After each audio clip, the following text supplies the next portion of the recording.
On communique, on effectue des transactions, on innove pour répondre aux préoccupations du continent. L'utilisation des nouvelles technologies en Afrique connaît une progression spectaculaire. On dit que le numérique est le pétrole, l'or noir de demain. La révolution numérique a bien commencé, elle est bien en marche. Elle est même le fer de lance de l'économie de certains pays africains. Affaires de femmes s'intéresse au bouillonnement digital en cours. Les femmes y agissent sans complexe, comme blogueuses, influenceuses, codeuses ou même start-upeuses. Numérique en Afrique, les leviers féminins, c'est notre sujet du jour. Notre deuxième partie traitera des technologies de demain déjà à notre portée. Découvrons tout d'abord un reportage sur une initiative au féminin, les codeuses. Elles ont des lettres et des chiffres au bout de leurs doigts pour apporter des solutions à leur environnement. Le numérique et les femmes, une histoire d'amour à laquelle de nombreuses personnes ne croyaient pas. Et pourtant, elles font parler d'elles dans ce secteur. She is the Code Community, dont elles font partie, est une communauté féminine qui s'est faite une place de choix dans le domaine du codage, du digital et de l'informatique en Côte d'Ivoire. Le codage consiste à donner des instructions à l'ordinateur dans un langage qui est compréhensif par les hommes et qui sera traité pour donner un langage compréhensif à l'ordinateur qui nous est affiché ou qui permet d'exécuter une action précise. On travaille sur un projet qu'on appelle Home Farmer Nuagri, qui permet à un particulier qui aimerait exercer l'agriculture en ville de pouvoir entrer en contact avec un technicien agricole. Et nous, on met les particuliers et les techniciens agricoles en relation. On travaille sur tout ce qui va permettre à notre environnement d'être sain. J'avais pas choisi l'informatique comme domaine. Je voulais faire plutôt la médecine. Au début, c'était un peu difficile puisque je ne voulais pas. Mais j'ai essayé de m'adapter.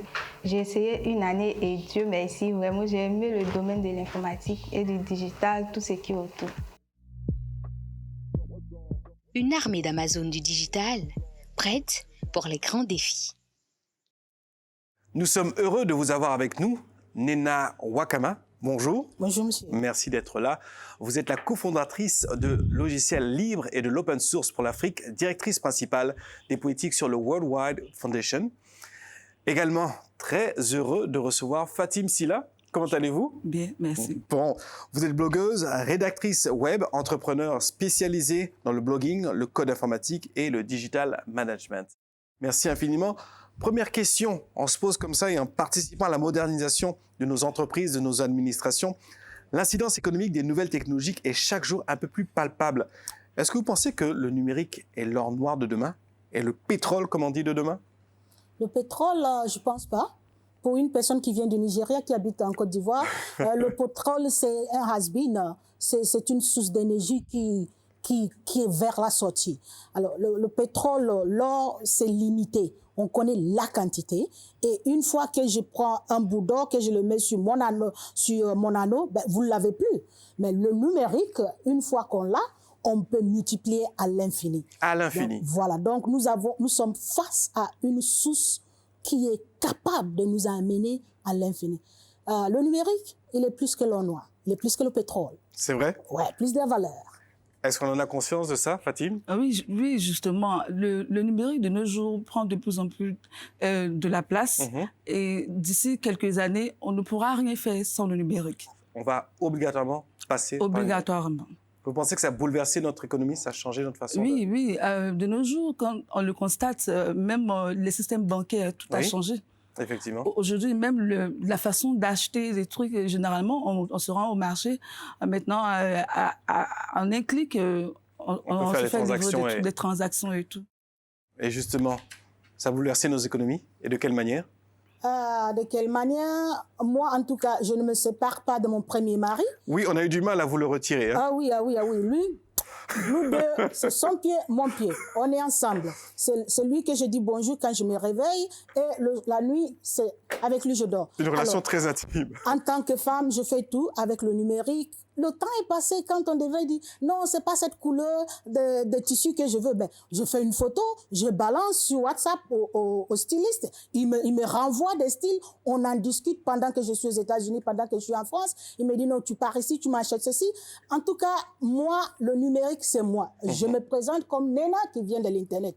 Sans le numérique, je pense que je serais déjà morte. Waouh. Ouais. Fatim, quel était justement l'impact social du numérique dans votre environnement? D'accord. À notre niveau, on a She's the Code Community, qui est une association de femmes unies pour le développement à travers le digital. En effet, on a compris le besoin de s'associer, de se réunir, de se mettre ensemble pour essayer d'impacter sur tout ce secteur du numérique. Et moi, particulièrement, j'ai créé le blog et je blogue sur la thématique de la femme. Et grâce à mes tests, j'arrive à motiver, à impulser et à encourager d'autres femmes à se lancer. Qui n'osaient pas, qui n'osaient pas du tout. Et jusqu'à présent, dans mon association, chez The Code Community, il y en a pas mal de femmes qui s'expriment très bien, qui écrivent de très bons tests, qui me le balancent. Vous êtes surprise? Voilà, mais justement, j'ai dit, mais lancez-vous. Lancez-vous, mettez en avant, créez cela. Parce que moi aussi, il a fallu la formation pour que je me lance. Et c'est à ce moment qu'on s'est rendu compte qu'il y avait un numérique utile, au fait. Parce qu'à un moment donné, le numérique, ça se limitait à l'échange, à la correspondance, des photos. Et après, on se rend compte qu'au-delà de cela... elles ont créé des choses, cette utilité, elles ont créé des codes, des applications, elles ont proposé des services. Nous, à notre niveau, on est une association qui existe maintenant, ça fait plus de maintenant 1 an. On est en train de travailler sur une application, en effet.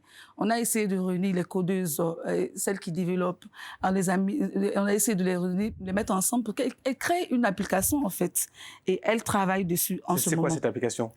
Home Farmer, en fait. C'est une application qui est une plateforme qui va permettre aux techniciens de mettre en relation des techniciens et des personnes,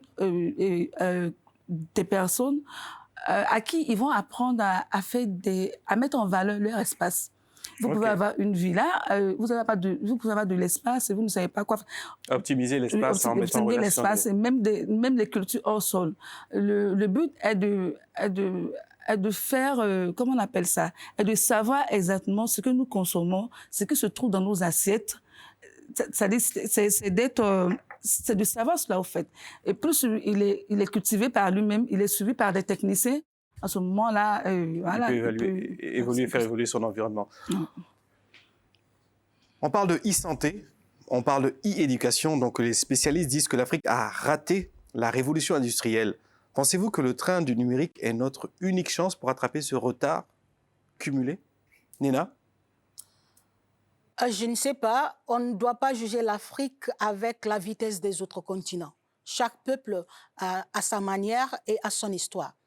Moi qui suis ici, j'habite la belle ville d'Abidjan, au bord de la lagune Ibrié, mais mon bureau est au fait à Washington DC. J'ai un bureau à Washington, un bureau à Londres, un bureau à Jakarta, en Indonésie. Alors, je travaille de chez moi à Abidjan, tout en étant connecté avec mes équipes en Asie, aux États-Unis et en Europe. Chez moi, je me lève le matin, je travaille avec ceux qui sont à Jakarta parce qu'il fait déjà nuit. Je suis en synchro avec ceux qui sont en Europe et le soir, c'est avec ceux qui sont aux États-Unis. N'eût été pour la connexion à l'Internet, je serais obligée de déménager sur un de ces bureaux-là. Ou bien peut-être qu'on n'allait pas m'embaucher et je serais parmi ceux qui dorment aujourd'hui au fond de la Méditerranée. Alors, je ne pense pas que nous avons raté quelque chose. Mais je dis que nous avons une opportunité. Peut-être que nous n'avons pas encore réalisé l'ampleur, la valeur, les opportunités du numérique. Quand nous l'aurons compris, comme quelqu'un comme moi, chef d'entreprise, chef de famille, directrice internationale, on va faire beaucoup mieux. Mon téléphone a plus de 125 applis. Je peux être là en réunion avec mon équipe ou avec tout un autre gouvernement, tout en étant en train de frire les plantains à la cuisine ici et on m'écoute, je suis et j'ai l'œil sur le petit qui est là, qui fait son devoir. Je suis à la cuisine, je suis à la réunion, je suis une femme accomplie, je n'ai rien raté. Et dans le justement, numérique. est-ce que tout ça, ça accélère cette dynamique aujourd'hui du développement? Ça accélère le développement de l'Afrique, justement d'être interconnecté, d'utiliser cet outil-là? Alors, c'est très important de bien cadrer le développement. Le développement commence par l'individu. C'est l'amour pour le développement qui m'a amené au TIC. Sinon, à l'origine, je suis formée comme juriste et diplomate. C'est cette opportunité que le numérique nous donne de sortir de la pauvreté, de sortir de l'ignorance, de sortir de la mauvaise santé. Alors, quand on parle de e-santé, on parle de l'application de la technologie pour résoudre nos problèmes de santé. Si l'université ne peut plus inscrire tous ceux qui ont eu le bac, c'est qu'on doit l'inscrire ailleurs. Si le docteur ne peut plus prendre tous ses patients, il faudra qu'on trouve un autre moyen. Alors, voilà comment j'y suis arrivée. Le e-santé, c'est bien, on peut, le e-travail. Et j'ai même ce que j'appelle le e-parentalité, c'est-à-dire veiller à ses enfants. On les contrôle par l'image, Oui, on les moi suit. j'ai un enfant au Ghana, j'en ai au Nigeria, j'en ai qui sont à l'école. Tout ce beau, moi je les regroupe sur un groupe. Et chaque soir, on me fait rapport, comme on avait l'habitude de le faire, à notre maman. Et chaque matin, chacun doit répondre aux questions. Et quand j'envoie ton argent à l'école, j'ai accès au dossier de l'école en tant que parent et je suis si effectivement l'argent qui a été viré a été payé comme scolarité. Alors, moi, je suis une maman très forte et c'est la technologie qui me rend à cette force. Qui donne En effet, cette je me force-là. rebondis là-dessus. Oui. En effet, c'est une opportunité pour l'Afrique. Quand on voit, par exemple, dans nos administrations, pour s'établir, ce ne reste qu'un acte un extrait de naissance, Oui. il faut se rendre là-bas, on vous donne rendez-vous sur 3 jours, 1 semaine, voire 3 semaines. Imaginez un peu, je pense qu'il y a certaines mairies qui ont essayé d'intégrer cela. Il y a beaucoup qui reste à faire à notre niveau, au niveau de la Côte d'Ivoire. Mais c'est vraiment une opportunité, c'est vraiment une économie de temps. De temps fou. Et quand elle parle comment on appelle ça, de l'e-santé, je donne l'exemple, par exemple, de Madame Morel, qui a créé le Pass Santé Mousso. Qui permet de faire quoi? C'était une bracelet à QR code qui renseigne toutes les informations du patient, toutes les informations médicales, de sorte à ce que partout où la personne se trouve, s'il a un malaise ou quoi que ce soit, pour qu'on puisse avoir toutes les informations sur cela. Et l'Africaine, cette dame? Oui, c'est une femme qui crée ça. Elle est là, Madame Maurice, Guillemane Maurice, elle est là. Elle est là, c'est une Ivoirienne. Et elle a raflé pas mal de prix pour ça. Eh bien, je pense qu'elle le mérite. De nouveaux métiers, justement, se créent. Le data analyst, expert en développement, en cybersécurité. L'Afrique a besoin, mais qui les forme et comment on s'assure qu'ils sont bien formés? C'est une question importante. Fatim, la formation. D'accord. La formation, justement, c'est là où se trouve le problème. Le réel problème, au fait, c'est la formation. Mais j'ai envie de dire, heureusement qu'il existe des MOOC. Ce sont des MOOC, des cours qui existent en ligne, où on peut se former. Je pense que de plus en plus, il y a certaines écoles qui s'installent, des grandes écoles qui s'installent en Côte d'Ivoire. Quand je prends le cas de, comment on appelle ça, ESATIC, qui se trouve... Même, et pour un chiffre, peut-être pour aller dans votre sens, 30% des étudiants qui s'inscrivent au MOOC parmi les Africains. On a l'impression que le bassin de ce continent-là intéresse et interpelle beaucoup de jeunes. Et de plus en plus, il y a énormément d'écoles qui viennent s'installer. Le numérique, on en parle sur les réseaux sociaux. Si vous souhaitez vivre et justement commenter tout ce que vous entendez aujourd'hui sur le numérique, n'hésitez pas à aller sur notre page Facebook, #Affaires de femmes, affaires, chiffre 2, femmes.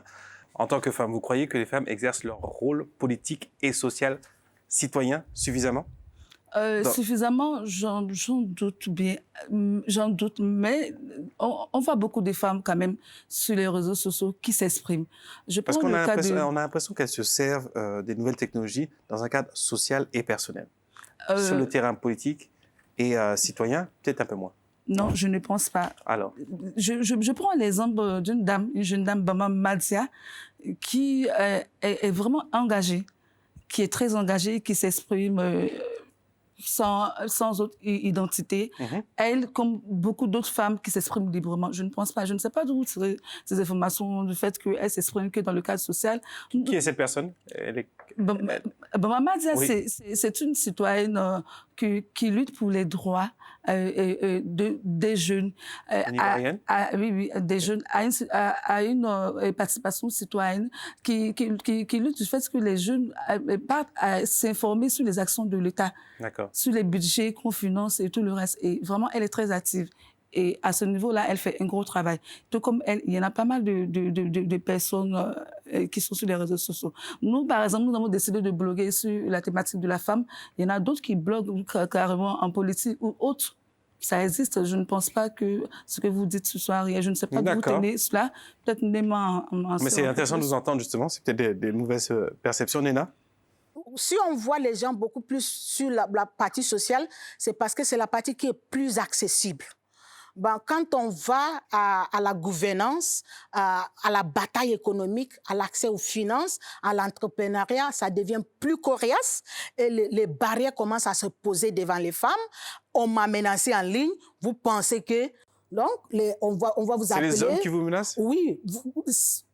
Comme je vous dis, il y a un statu quo, il y a un système qui est là. Une sorte de blocus pour garder cet état de... Voilà. Et quand vous venez déranger, on va essayer de vous écarter. Et le numérique permet de déranger.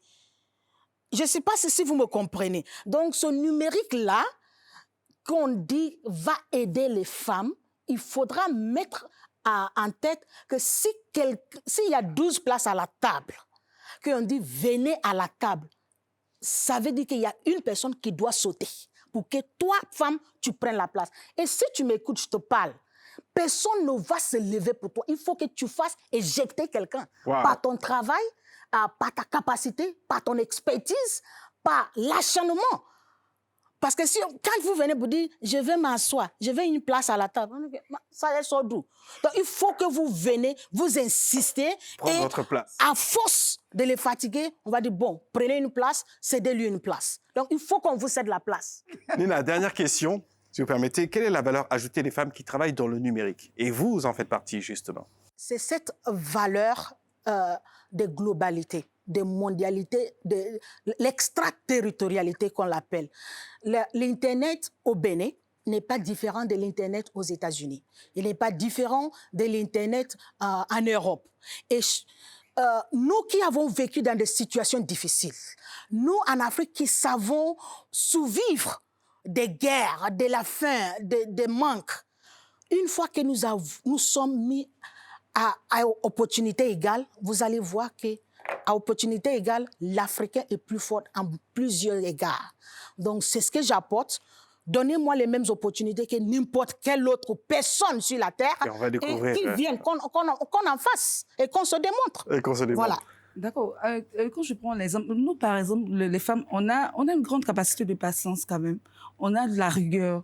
On a une grande ouverture d'esprit. Je prends le cas de ces femmes qui ont eu à créer ces applications. Il y a une jeune dame tout récemment qui a eu... Notamment. Pardon? Les codeuses.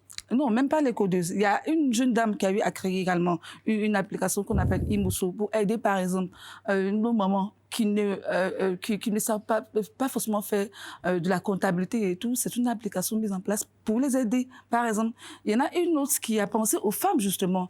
C'est une application au niveau de l'ovulation de la femme. Comment réussir à compter les jours et comment se protéger et tout. Et vraiment, à ce niveau, les femmes, elles innovent et elles sont pas mal qui ont eu à créer beaucoup d'applications.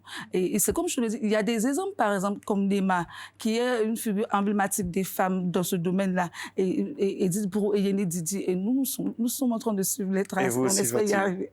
Merci infiniment de cette contribution. Vous souhaitez aussi contribuer à notre discussion sur le numérique. Vous pouvez le faire sur les réseaux sociaux avec notre page Facebook Affaires de femmes, Affaires chiffre 2 femmes, pour réagir et interagir entre vous aussi sur cette discussion du numérique.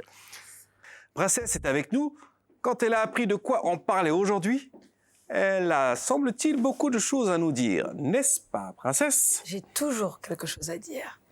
C'est dingue ce que je galère avec tous ces objets censés nous faciliter la vie. Ah oui? Ouais. La dernière fois, mon GPS m'a conduit devant un cimetière Aïe. au lieu de m'emmener au pressing. Pas le même projet. Non, je compte plus les fois que le distributeur automatique a avalé ma carte magnétique. Ah oui. Non. J'ai reçu un bracelet connecté, Fitbit. Non, je parle pas d'un bracelet électronique, je sors pas de prison. Un cadeau de mon père, si tu sais, le vieux là, il veut pas lâcher l'affaire, tu sais, il reste toujours dans le coup.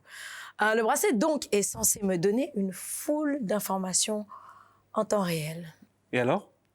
Alors, la fois, avec mon bracelet donc, je regarde, le truc me dit que j'ai parcouru 50 km. Je ne suis pas sortie de chez moi. Pas du tout. Mais bon, tout ça là, c'est complètement irréel. Donc, technologie, oui, c'est ça ne marche pas avec moi. Je ne sais vraiment pas comment fonctionnent ces bidules qui ont envahi notre quotidien. Non, sérieusement, hein, j'essaie. Mais quand je finis par y arriver, on est déjà passé à un autre gadget. Hein, écoute, c'est à croire qu'il faut être Einstein pour comprendre comment ça marche. J'ai activé la reconnaissance faciale, j'étais tellement contente. Et bien sûr, t'as vu quelque chose a changé dans mon visage? Non. J'ai juste changé mes sourcils, comme d'habitude. Le truc ne me reconnaît plus. Donc ça m'a saoulée. Depuis, c'est bloqué, hein, écoute.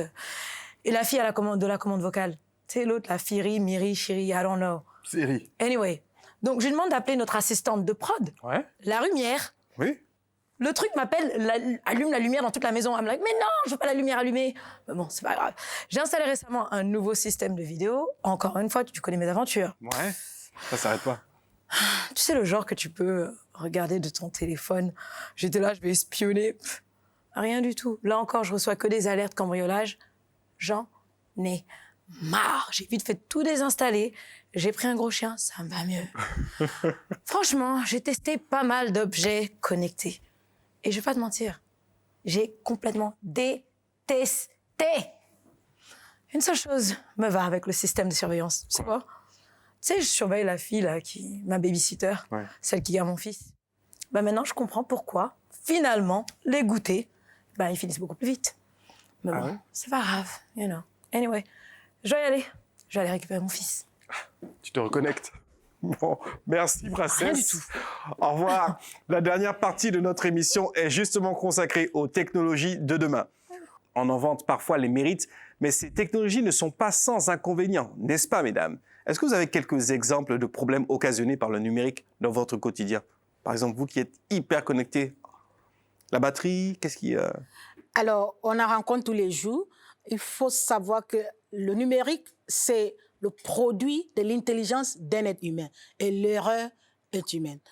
Les cartes qui sont avalées par les GAB, le débit sans qu'on ait pu retirer l'argent, la voiture électrique qu'on amène au village en oubliant qu'il n'y a pas d'électricité au village. Pas de problème. Ou bien la voiture connectée qui va dans les zones où il n'y a pas de connexion. On en rencontre. Fatime? Oui, c'est certainement des problèmes de connexion. Quand tu es en train de composer, par exemple, en ligne, ou que la connexion te lâche, c'est tout un problème. Ça vous arrive très souvent? Oui, très souvent. Et il y a la batterie aussi, souvent, qui vous lâche quand vous devez appeler à la maison pour savoir comment est-ce que les enfants et tout. Mais j'aimerais aussi ajouter au niveau de trucs... Des inconvénients? Des inconvénients, c'est un peu... toutes ces déformations, ces accès, ces autorisations que nous donnons à certaines applications. C'est quand même un inconvénient certain. Vous posez la question s'il faut laisser libre cours, justement, en partageant vos informations personnelles. À partir de maintenant, je vais vous poser 3 questions auxquelles il faudra répondre très rapidement, sans trop réfléchir et sans utiliser vos devices ici.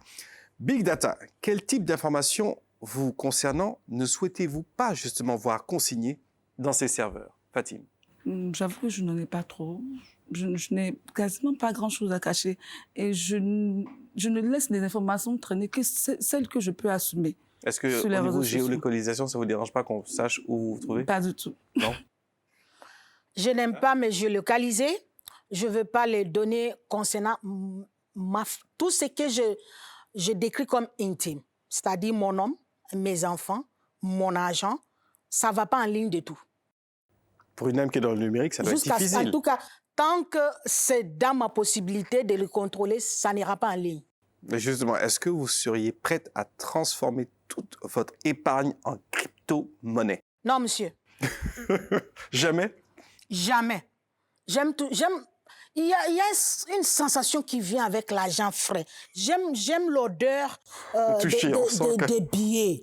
J'aime les sentir de temps en temps.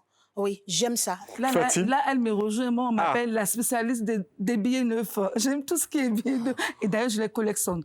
J'avoue que pour la crypto-monnaie, ça peut attendre. Donc, vous n'avez pas transformé votre épargne en crypto-monnaie. Ça peut attendre. Ça peut attendre. Vous n'êtes pas pressé. Dernière question. Intelligence artificielle. Pour ou contre, jusqu'où? Je commence par vous parce que je sais que vous avez tout un tas d'informations à nous. D'accord, moi je n'en ai pas grand-chose. Je dirais que je suis pour. Tout récemment, j'ai vu Fatim Sissé qui est mon homo, et j'en ai fait, j'en ai même parlé sur ma page qui vient de sortir d'une école aux États-Unis et tout. Je suis pour. Vous êtes pour mais jusqu'où? Je pense que la spécialiste va nous en dire plus. Jusqu'où alors? Est-ce que vous êtes pour ou contre l'intelligence artificielle? Vous avez dit que vous faisiez une formation justement dans ce domaine. L'intelligence artificielle existe déjà, ça marche. Nous qui appelons les call centers, il n'y a que des robots qui nous répondent. Les robots, déjà, ça consulte les femmes. Souvent, les femmes qui ne se sentent pas à l'aise à décrire leur état de santé d'une manière intime à un docteur homme. Les robots, aujourd'hui, nous consultent. Donc, je suis pour les robots à la limite de là où il y a la moralité. Donc, ce sont des machines. Créées par des hommes. J'ai des amis robots. J'ai des amis robots. Sophia des robots. Les robots ne payent pas les billets d'avion. Ils voyagent en soute comme bagage. Alors, donc, de ce fait, ils ne vont pas payer les taxes aéroportuaires pour nos États. Donc, les robots ne payent pas des impôts et nos États en ont besoin. Donc, là où ça va prendre totalement la place d'un être humain, j'ai dit non. Et je veux bien un mari, un homme. Je veux bien quelqu'un qui se chauffe et qui se calme. Et on ne va pas tout remplacer par les machines, voyons. Pas d'artifice avec les hommes. Donc finalement, ça a des limites. Ça a des limites, semble-t-il. Ouais. Merci. Merci à nos invités qui ont fait parler leur passion du numérique. Notre émission se termine ici. Le numérique, cette révolution qui se passe sous nos yeux et nous dépasse parfois, nous oblige constamment à faire des updates. De quoi se sentir dépassé parfois et surtout essayer de rattraper le temps perdu par l'Afrique. Le numérique, seconde chance pour l'Afrique, opportunité pour les femmes. Nous venons d'en parler dans Affaires de femmes. On se reconnecte et on se dit à très bientôt pour une prochaine émission. Au revoir.